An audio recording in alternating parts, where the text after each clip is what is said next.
इस वक्त मौजूद हैं हम अलीगढ़ मुस्लिम विश्वविद्यालय में। अलीगढ़ मुस्लिम विश्वविद्यालय के प्रोफेसर हों या फिर डॉक्टर हों, हर रोज़ नई नई इबारत लिखते हुए नजर आ रहे हैं। आज भी अलीगढ़ मुस्लिम विश्वविद्यालय के जो प्लांट प्रोटेक्शन विभाग के चेयरमैन हैं मुजीबुर रहमान साहब, उनके द्वारा एक नया कीर्तिमान स्थापित किया है। लंबे समय से धानों में एक बीमारी चल रही थी, जिसको लेकर उनके द्वारा शोध किया गया है। आखिर उस बीमारी का खात्मा कैसे किया जा सकता है और वो बीमारी के लक्षण क्या कुछ होते हैं, सर से जानकारी करेंगे। सर, स्वागत है आपके अभी लाइव में। किस तरीके की बीमारी, शुक्रिया, कब से ये शोध चल रहा था? देखिए, ये बीमारी तो काफ़ी दिनों से यहाँ पे चल रही है और जैसे जैसे धान की यहाँ पैदावार बढ़ती जा रही है, ये बीमारी भी फैलती जा रही है।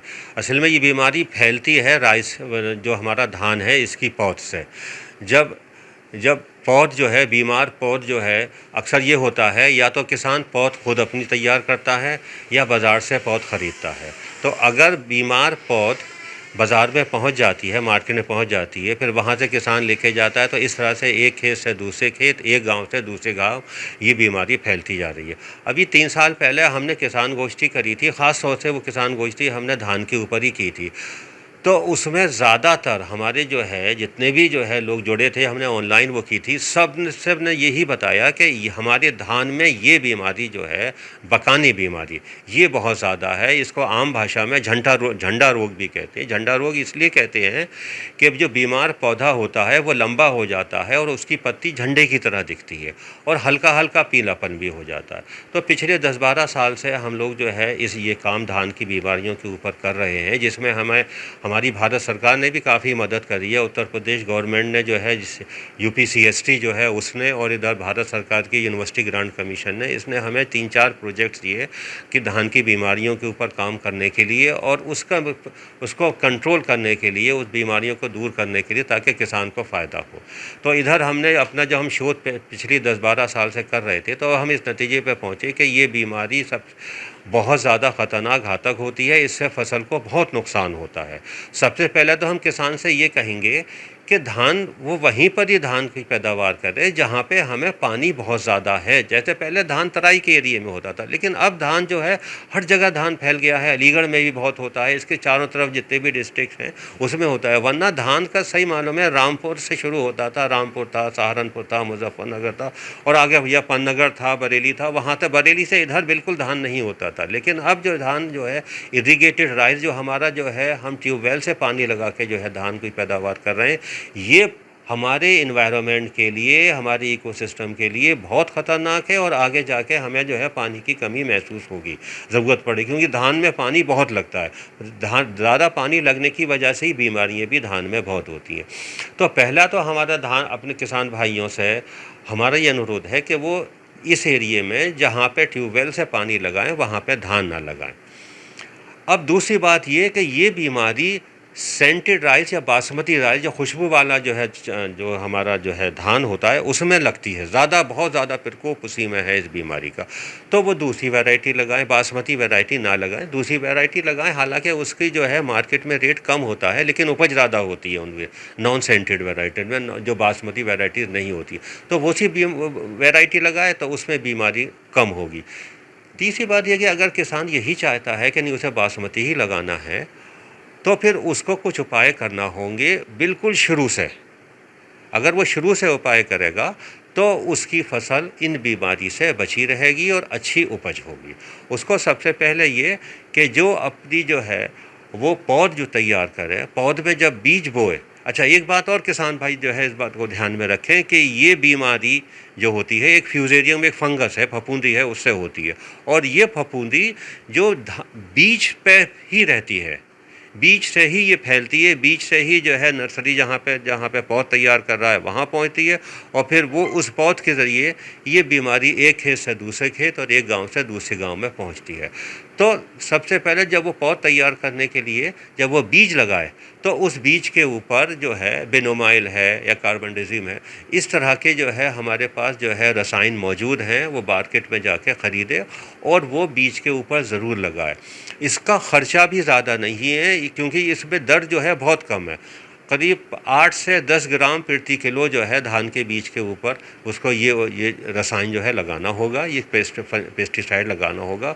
तो काफ़ी हद तक उसकी जो है जो पौध तैयार होगी वो जो है बीमारी से सुरक्षित होगी, बची होगी।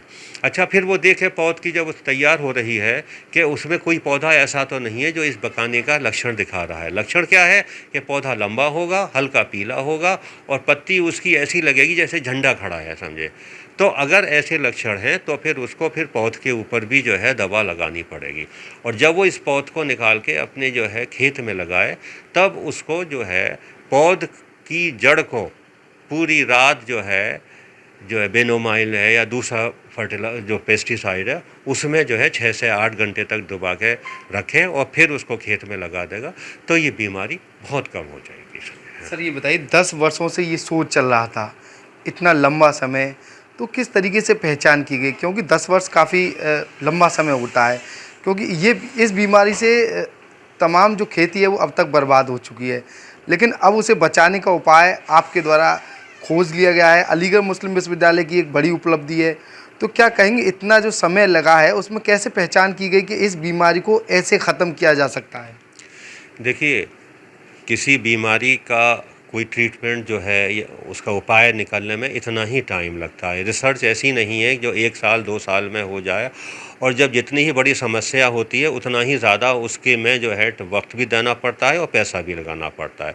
ये कोई एक या 2 साल या 3 साल या एक प्रोजेक्ट से नहीं निकल के आया है। हमें 2 प्रोजेक्ट जो है उत्तर प्रदेश सरकार ने दिए और 2 प्रोजेक्ट हमें यूनिवर्सिटी ग्रांट कमीशन ने जो है सेंट्रल उसने एजेंसी ने दिए। तब इन 4 प्रोजेक्ट से जो है हमने काम शुरू करा। असल में क्या होता है, सबसे पहले तो हमें ये देखना होता है कि हमारे एरिए में कौन कौन सी फसल हो रही है और उस पर कौन कौन सी बीमारियां हो रही हैं। जब हमने पूरा उत्तर प्रदेश का सर्वे करा तब हमने पाया कि हमारे प्रदेश में धान के ऊपर 2 बीमारियों को हमने पाया। वैसे तो बहुत सी होती हैं, 2 बीमारियों को पाया। एक जो है हमने बकाने को पाया और एक गांठ जड़ रोग होता है। ये 2 बीमारियां हमने पाई। तो फिर इन दोनों बीमारियों के ऊपर हमने अलग अलग शोध करना शुरू करा। हमने प्रोजेक्ट जो है एजेंसीज़ को जमा करे, उन्होंने इसकी इम्पोर्टेंस समझा कि हाँ ये बहुत ज़रूरी मतलब समस्या है, तो उन्होंने हमको पैसे दिए और फिर हमने जो है और हमारे स्टूडेंट्स ने, ये खाली काम हमारा नहीं है,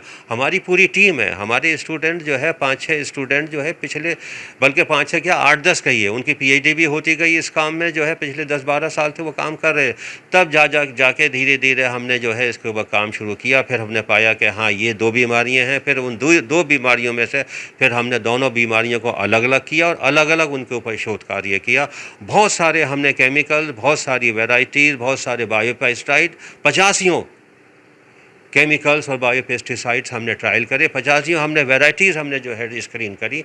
तब जाके ये पाया कि ये जो है नंबर 1 पहली बात ये कि ये बासमती में ज़्यादा, हमने बासमती और नॉन बासमती दोनों वैरायटीज़ की स्क्रीनिंग करी जो भी हमारे इस एरिए में जो है प्रदेश में पैदा की जाती हैं, उगाई जाती हैं। तब हमने पाया कि जो बासमती में बहुत ज़्यादा इसका प्रकोप है और हमारी दूसरी जो है वैरायटीज़ हैं नॉन बासमती, उसमें इसका जो है बीमारी बहुत कम होती है, नुकसान कम होता है।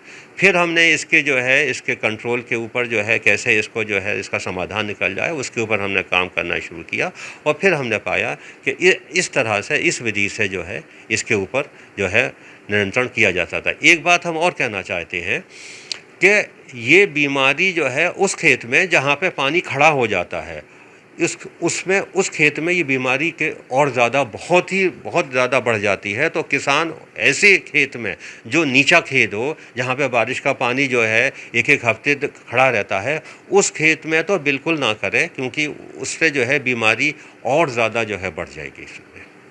जी बिल्कुल, साफ तौर पर अलीगढ़ मुस्लिम विश्वविद्यालय के लिए ये एक बड़ी उपलब्धि है, क्योंकि जो धान के किसान थे कड़ी मेहनत और मशक्क़त के बाद अपनी फसल को तैयार किया करते थे, लेकिन जो बीमारी है उससे पूरी फसल जो है वो बेकार हो जाया करती थी।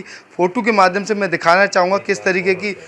जी हाँ, एक बात मैं और कहना चाहूँगा कि क्योंकि जब हमने पता चला कि ये बीमारियाँ बहुत ज़्यादा हैं, तो पिछले साल हमने जो है इसके ऊपर जो है एक किसान गोष्ठी करी। ख़ास तौर पे वो हमने गोष्ठी अलीगढ़ के किसानों के लिए की थी, जिसमें बहुत सारे किसान आए। साथ में यहाँ पे हमने एग्रीकल्चर ऑफिसर जो है उनको ही बुलाया, हॉर्टिकल्चर ऑफिसर है उनको ही बुलाया, प्लांट प्रोटेक्शन जो है हमारे ऑफिसर अलीगढ़ के जो हैं, इन सब लोगों को हमने बुलाया और उन्हें बताया। तो उन्होंने भी इस बात को समझा कि हाँ, यहाँ पे इस बीमारी का धान में बहुत ज़्यादा प्रकोप है, इसका निवारण होना चाहिए, और किसानों ने भी इस बात को समझा।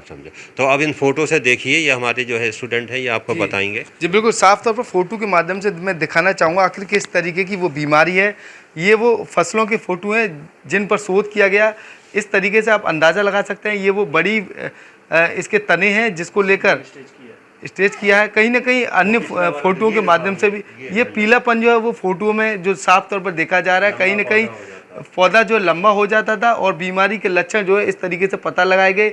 जो तना है, जो जड़ है, उसमें भी पीलापन आ जाता था, जिसको लेकर लगातार अलीगढ़ मुस्लिम विश्वविद्यालय के द्वारा इसका परीक्षण किया गया और शोध किया गया, जिसके बाद ये पता लगाया गया आखिर ये बीमारी जो है किस टाइप की बीमारी है और इस बीमारी से आखिर कैसे छुटकारा पाया जा सकता है। कहीं ना कहीं ये एक बड़ी उपलब्धि है जिसको लेकर अब किसानों को काफ़ी निजात मिलेगी। तमाम जो बीमारी चल रही थी, धान की जो बीमारी थी, उसमें बीमारी से निजात दिलाने के लिए जो केमिकल हैं उनका प्रयोग करना अति आवश्यक बताया गया है।